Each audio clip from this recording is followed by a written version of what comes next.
Hey guys, this is Hardcore Country Mickey James here with Grant with Extreme League Wrestling. We're gonna keep being amazing and keep watching. Hit like, hit subscribe, right? Yep, yes, hit ma'am. that bell icon. I know because I have a YouTube show too. There you go. And that's what we do on the YouTube. Tube of you. Money in the Bank, funny enough, used to be my favorite time of year. I'm such a sucker for a mid-card workhorse finally being able to have the ball and run with it, elevating them to main event status. But sometimes they have the ball and just completely fumble. This is Extreme League Wrestling, and here are our top 10 worst Money in the Bank winners. The music in this episode is brought to you by Birdhole. Check out their new EP with the link down below and go support them on social media and Spotify. Number 10, John Cena. The core of the Money in the Bank concept is that any time, any place, anywhere, one lucky superstar could become the next top dog in WWE at any possible moment. Oh, and look here at young, plucky underdog John Cena. Oh wait, it's 2012. While sporadic in nature, pre-announced cash-ins really do add another bit of psychology to the stipulation. This was even explored in 2006 when Rob Van Dam announced that he would be cashing in on John Cena at the 2006 ECW One Night Stand. This worked because it was a lightning in the bottle moment, combining WWE tribalism, RVD's home field advantage, and the lightning in the bottle moment that the whole effing show had at the time. And Cena must have thought, well, anything Rob can do, I can do better, and pre-announced his cash-in on WWE champion CM Punk at Raw 1000. Punk and Cena are of course going to put on a fantastic match, but this is 2010's WWE, so you know Big Show had to come out, deck Cena, and have Cena technically win, but also not win the title due to champion's advantage. I personally am all for planned cash-ins, especially if they're done correctly, but this one flopped harder than any Boston team in a Game 7. Number 9, CM Punk. Then and now, we can forever see that WWE really didn't know what it had on its hands with Cookie Monster Punk. Being a young popular star, Punk was finally given a push, winning his first Money in the Bank briefcase in 2008. And of course WWE did f*** all with Punk after beating Edge for the World Heavyweight title. They really did book their world champion into the damn ground. This is your world title, put some respect on it. After CM Punk was taken out by Legacy at WWE Unforgiven, he lost it in a match he wasn't even in. If you're a younger fan and are wondering why CM Punk and his fans have a bit of a chip on their shoulder, this example of textbook bad booking is what fueled something like the famous pipe bomb promo. Number 8, Otis. Otis's placement on this list is by no means a reflection of this meaty man's talent, but much as the style of any time in WWE, they gave the briefcase to a white-hot superstar and proceeded to do nothing with him.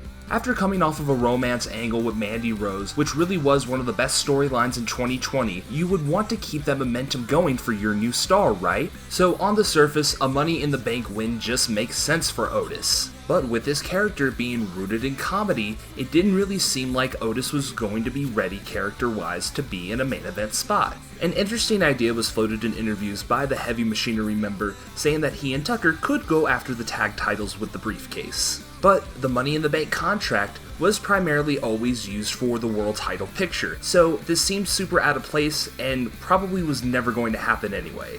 And since WWE seems to be a never-ending hellscape, of course Otis eventually lost his Money in the Bank briefcase to The Miz, the wrestling equal to dry plain toast. Number 7, Mr. Kennedy. The setup for the third ever Money in the Bank winner was a bit intriguing for the company at the time. You see, they started doing this new thing that they recently started excelling at called long-term storytelling. You see, Mr. Kennedy had proclaimed that he was going to cash in his Money in the Bank contract 1 year after winning it at WrestleMania. This unfortunately never came to fruition for the Green Bay native. A misdiagnosed injury led to him losing his Money in the Bank briefcase to Edge. Later on that year, Mr. Kennedy was penciled in to be the illegitimate son of Vince McMahon. But that never came to fruition due to a wellness policy violation later that year, and of course, he was replaced by the one and only Hornswoggle, baby. Mr. Kennedy would soon leave WWE after a very tumultuous 2007, and to think what could have been if everything lined up properly for him.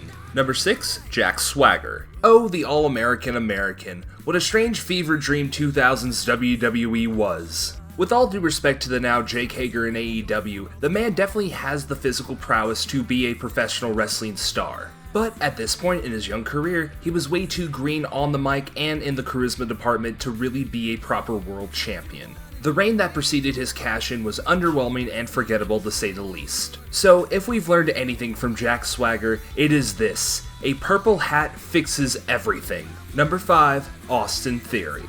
On paper, Austin Theory was in the perfect position to have the Money in the Bank contract. A young up-and-coming star with a king's ransom-sized upside. But I guess you can say his winning the Money in the Bank briefcase did come with a little bit of baggage. First of all, he had a terrible selfie gimmick that didn't really get over with the live crowds or on television.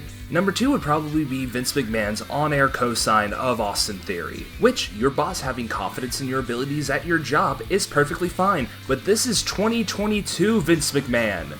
Sexual harassment and misconduct allegations, Vince McMahon. This is not good. The next crime of Austin Theory's Money in the Bank win would be that he wasn't even in the match when the pay-per-view started. They just threw him in there. And finally, this is a creative gridlock situation because guess who's your world champion? Do you really think that Austin Theory, selfie-taking Austin Theory, has any shot at dethroning God Mode Roman Reigns? I don't think so. Finally, after teasing, he did cash in his Money in the Bank contract for the US title and lost. A-Town down, more like A-Town down bad. Number 4, The Miz. Saying the words WWE Champion The Miz makes me vomit in my mouth a little bit every time I have to say it. The Miz is a fine enough wrestler, and Mike Mizanin is of course talented. You're not in WWE as long as he is, unless you are a good wrestler. But every single bit of every single WWE Championship reign he has had has been absolute f***ing dog shit. I hated WWE during this time because the main event scene was clogged up with Cena and Miz just twiddling their thumbs until once in a lifetime could get to the point. Speaking of boring ass mid-carders who really should have never won this briefcase in the first place, number 3, Baron Corbin. It's Baron Corbin, that's reason enough. Okay, fine, I'll actually explain myself.